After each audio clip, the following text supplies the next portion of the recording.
మరి ముఖ్యమంత్రి గారు చెప్పాలి నరేంద్ర మోదీ గారికి. నా చిన్నప్పటి నుంచి చూస్తున్నా, ఎప్పుడో గల్ఫ్ ఇరాక్తో యుద్ధం వేస్తున్న అమెరికా చేస్తున్నప్పుడు గల్ఫ్ సర్చార్జ్ అని పెట్టారు. నేను అందరిలాగా అమాయకంగా ఉన్నా, యుద్ధం అయిపోతే పెట్రోల్ డబ్బులు తగ్గుతాయని. అబ్బాయి తగ్గలా, పెరిగి పెరిగి పెరిగి ఇదివరకు 50 రూపాయలకి 5 లీటర్లు వచ్చేది, ఇప్పుడు 80 రూపాయలు కూడా 1 లీటర్ రావట్లేదు. అది మన దుస్థితి, అది మన అభివృద్ధి. ఈ అరాకొర జ్ఞానం వాళ్ళ మాటలు మీరు వినకండి. వాళ్ళకి ఏంటంటే ఇరాన్లోనూ అమెరికా యుద్ధం చేస్తున్న మనకేంటండి అంటారు. అంటే వాళ్ళకి అవగాహన లేదు. వాళ్ళకి అంటే వాళ్ళకి అన్నీ అలా ఉచితంగా వచ్చేస్తాయి అనుకుంటారు. పెట్రోల్ ధరలు పెరగక ఏమవుతాయి?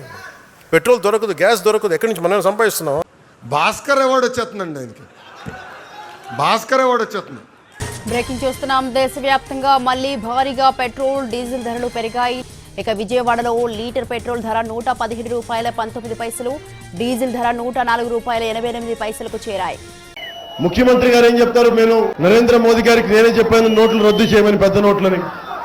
మరి అదే నోటుతోటి పెట్రోల్కి జిఎస్టీలో లోపలికి తీసుకురామని చెప్పలేకపోయారు ఆయన. అదంతా అప్పుడండి, ఇప్పుడు నేను మారిపోయానండి.